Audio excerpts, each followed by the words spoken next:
Do you all know what South Korea and China have been up to recently? Are they playing mahjong? Or are they honing their cooking skills in a barbecue restaurant? Haha, neither. They are arguing about who will win, the United States or China. Yes, it's like deciding whether to have sushi or instant noodles for dinner. Difficult, right? The Chinese ambassador to Korea, Xi, said at a conference, "Some people are betting on the United States to win and China to lose. Those who bet on China to lose will definitely regret it in the future." Then the Korean president, Yoon Suk-yeol, said, "What's gotten into you, Ambassador Hyaming? You were at our place, could you be a bit more civilized?" President Yoon also expressed doubt about whether Ambassador Xi had the attitude of mutual respect and promoting Sino-Korean friendship. It's like when your friend eats your last slice of pizza, and then asks, "Do you mind?" Of course, I mind. That was my last slice of pizza. So, will it be the United States that wins or China? I think neither of us may win. Because the ultimate winner might be the one silently playing the stock market in the background. Do you all know who I'm referring to? That's our dear Trump. He might be on a golf course somewhere, swinging away and mumbling, "Let them fight, I'm making money." So, next time you are deciding between sushi or instant noodles, remember, no matter what you choose, someone in the background will have the last laugh. Just like our dear Trump. Let's talk about some recent remarks by Chairman Xi Jinping. He said that the dual circulation is not to isolate the country.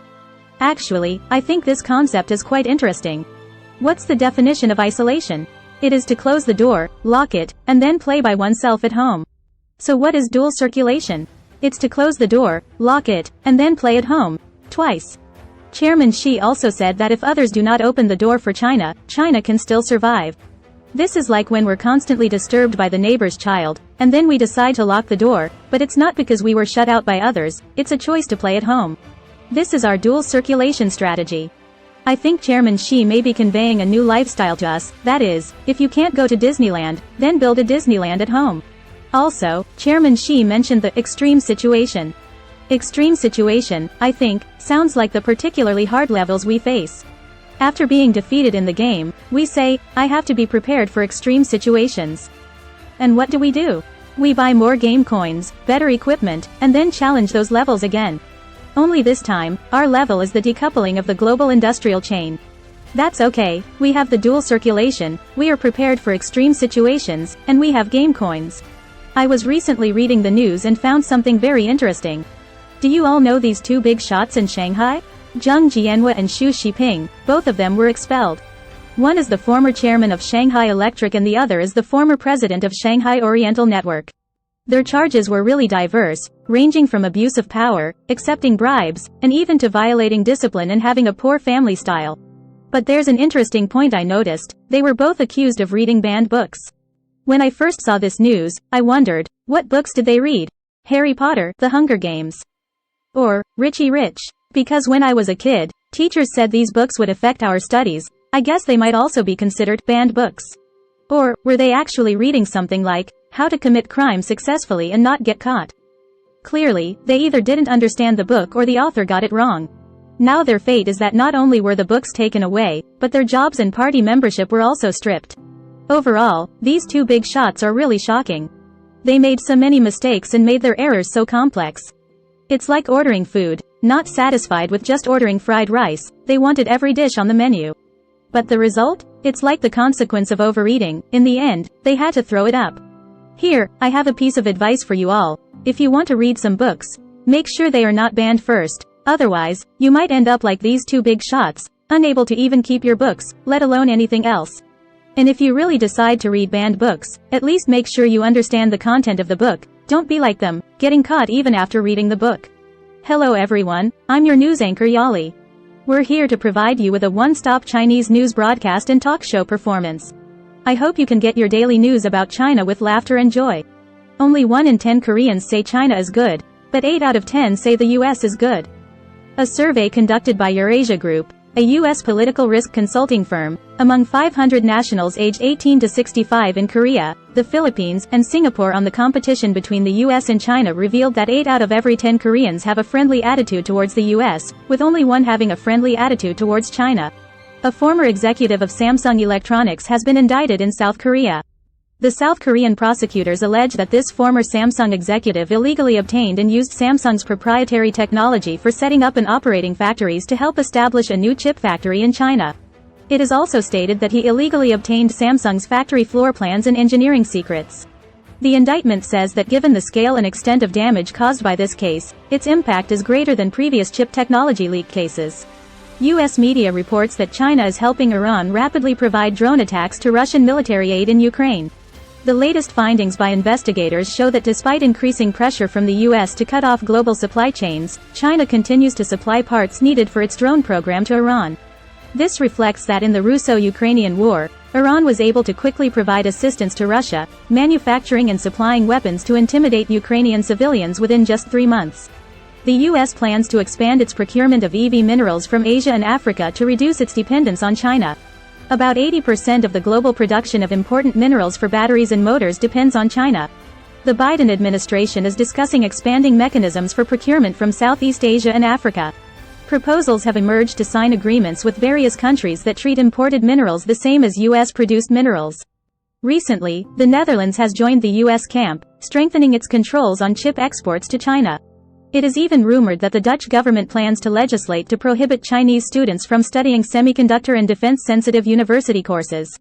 With China actively absorbing Western advanced technology, can Western countries keep up with the prevention?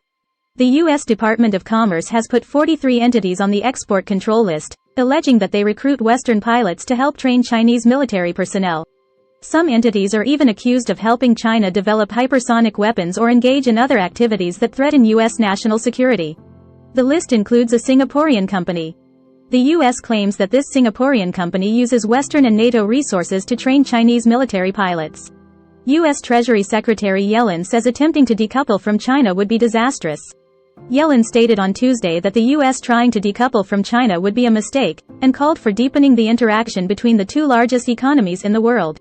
U.S. officials say the U.S. needs to be prepared to deal with China's cyber attacks. If a conflict between China and the U.S. breaks out, Chinese hacker organizations may play a key role. The director of the U.S. Cybersecurity and Infrastructure Security Agency warned on the 12th that China is massively investing in cyber hacking behavior, and the U.S. should be prepared and make more comprehensive preparations. The U.K. government has recently softened its attitude towards China. The foreign minister even plans to visit China, which has caused opposition from both the ruling and opposition parties. Some members of parliament directly criticized Foreign Minister James Cleverly. British media quoted sources as saying that if the foreign minister insists on visiting China, there will be ministerial resignations in protest.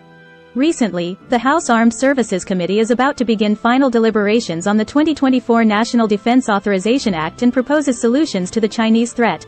The proposal mentions possible ways, such as joint production of weapons with Taiwan, to solve the problem of delays in Taiwan arms sales projects and thereby enhance Taiwan's military inventory.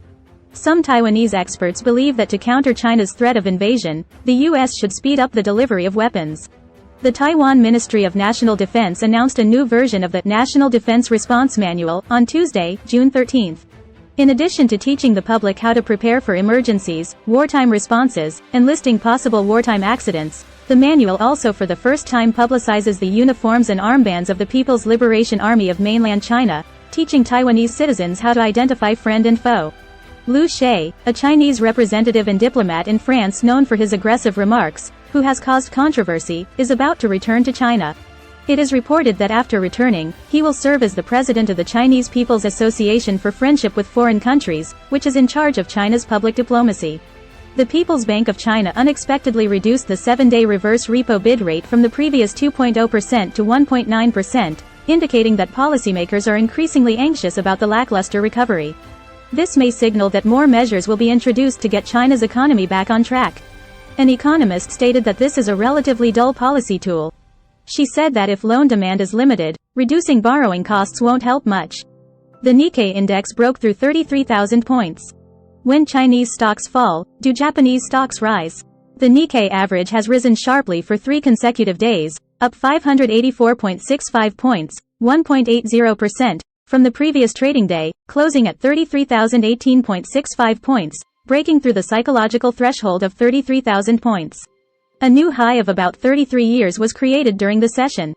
Experts point out, In recent weeks, the trend of Japanese stocks rising when Chinese stocks fall is strengthening. Recently, Chinese entrepreneurs and investors flocked to Riyadh to participate in the China-Arab Business Cooperation Forum and signed billions of dollars in large orders, bringing China-Saudi relations closer again.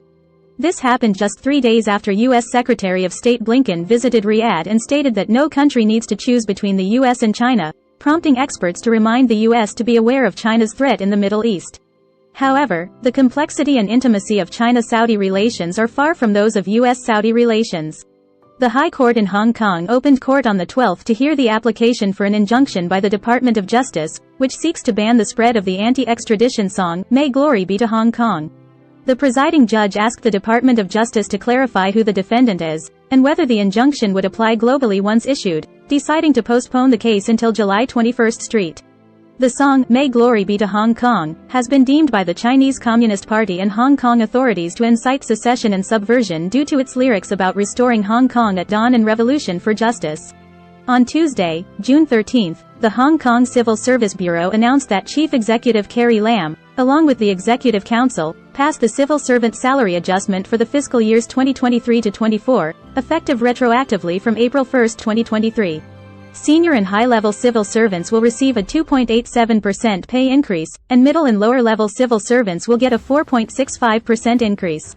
On Tuesday, Carrie Lam stated before the Executive Council meeting that Hong Kong is fully open following pandemic control, with markets recovering and multiple industries experiencing labor shortages. The government will soon announce a plan to tackle the labor shortage, which includes importing labor to a limited extent. The government is rumored to announce plans for importing foreign labor for the construction and transportation sectors as early as Tuesday. The Hong Kong SAR government announced it would import about 27,000 foreign workers to solve the labor shortage problem in sectors like construction, transportation, and aviation. In response to the possibility that the U.S. may not invite Hong Kong to the APEC meeting, Chief Executive Carrie Lam reiterated that she would attend the meeting as an APEC member as usual, and the host country is obligated to invite members. On June 13, the Shanghai Municipal Commission for Discipline Inspection announced that Xu Jinping, the former deputy secretary of the party committee, president, and chief editor of Shanghai Oriental Network Company, Limited, was dismissed. He was accused of discounting and circumventing the implementation of central decisions, resisting organizational investigations, and privately keeping and reading banned books. In 2022, Zheng Jianhua, the former secretary of the party committee and chairman of Shanghai Electric, was also dismissed and was accused of privately keeping and reading banned books. Netizens are curious about what banned books they read that warranted a separate count. Police can access chat records with ID numbers. Big database has all public information. The Chinese police's technology to access public personal information through big data continues to improve. Recently, a netizen in Haikou found out during a police inspection that the police could access their WeChat chat records with just their ID number. It has been revealed that the police can also retrieve all personal data from the chip in the ID card remotely.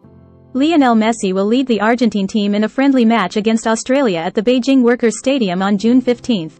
According to Chinese media, the tickets for this match were highly sought after, and scalped tickets have been sold for as much as 6,000 RMB each. This is the second encounter between the two teams after the quarter-finals of the Qatar World Cup last year, where Argentina defeated Australia 2-1 to advance to the quarter-finals. A Chinese airline company announced that it will control the weight of its stewardesses. Those who exceed the weight limit by 10% will be grounded immediately for weight loss. This regulation has sparked controversy on social media. At the beginning of this month, Hainan Airlines issued a notice on screening and control of professional image to its cabin crew, setting specific control standards for the body weight of female crew members in the company.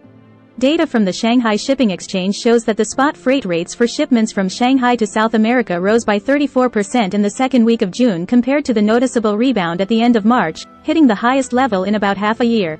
Since the second half of 2022, container shipping companies have reduced voyages, leading to supply-demand tension.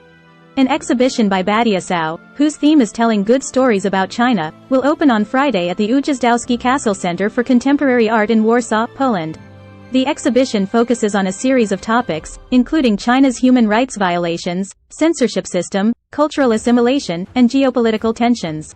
China has become the country with the most net outflow of millionaires globally, according to a report by Henley & Partners on Tuesday. With China's wealth growth slowing, the country is expected to experience the largest migration wave this year. Chapter Yihan, daughter of Nobel Literature nominee and far-right Chapter Bojun, has been restricted from leaving China by the Chinese authorities and has become a state prisoner. Editor-in-chief of Change China, Cao Yushui, stated that under the Xi Jinping regime, numerous public intellectuals, human rights lawyers, and dissenters are on the border control list. It is normal to be prohibited from leaving. Those who can leave are lucky. Every conscientious person under the totalitarian regime is a state prisoner.